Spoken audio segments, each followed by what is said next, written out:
Two young people fell in love. A boy and girl, they loved each other and they wanted to marry together and stay together, have their family life together. But then suddenly God spoke to this young boy and God said, you have to go to so-and-so country and you should be my missionary and share the gospel.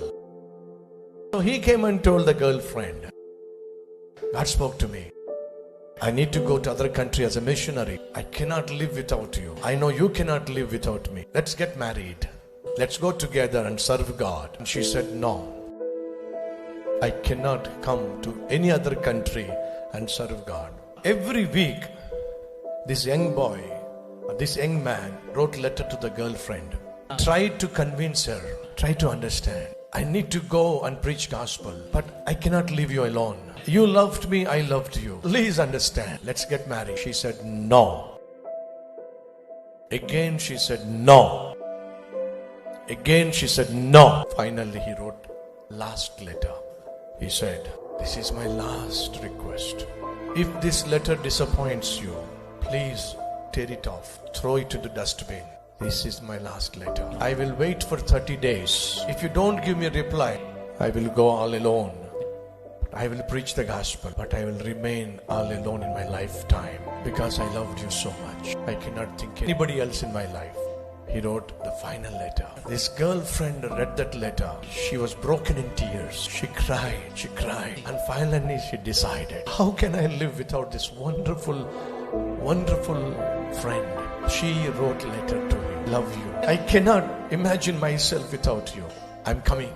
I will be with you. Just reply me.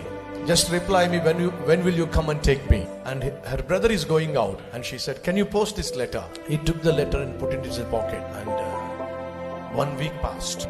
No reply from the boyfriend. 2 weeks passed. No reply. She was waiting with tears. No reply. No boyfriend coming to him. 1 month passed. He did not come back. 1 year passed. Did not come back. 10 years passed. She lived all alone. There is no night that she could sleep. She was crying. Why he did not come back? He said, I cannot live without you. How is able to live without me now? Why did you leave me alone?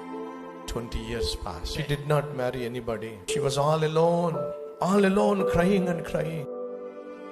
Why my friend betrayed me? Why did he leave me alone?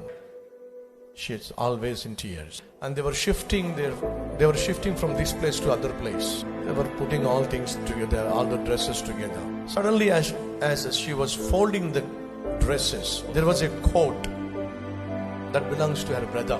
The same coat he wore when he was going out. And as she was folding the coat, she found a cover and she removed it. That's the cover, that's the letter she wrote 20 years back. What happened? This brother, who is supposed to post it, he forgot to post it and he did not post it. But she was thinking that he posted it. The other side, the missionary, he waited every day and he was crying for 20 years. But this side, this girl is crying for 20 years. Dear brothers and sisters, there are millions of people crying every day because there is no hope for tomorrow. There is a fear of death. There is no peace of mind. They're crying. You have the good news. You have the good news about Jesus Christ. How can you hide that good news? She wrote the good news and she wanted the good news to be shared to the boyfriend. This boy neglected sharing the good news. 2 lives separately, 2 lives lived apart from each other in brokenness. Your brothers and sisters, there are millions and millions of people crying and dying every minute without that good news called the story of Jesus Christ. The negligence of that boy, negligence of that brother broke 2 hearts. The negligence of us sharing the gospel breaks the hearts of millions of people. How dare we hide the good news? Your brothers and sisters, Jesus loved us more than we love each other. We have to honor His love. We are commanded that we should share the God's word, good news and gospel. Fill your heart with God's word and preach God's word to the people.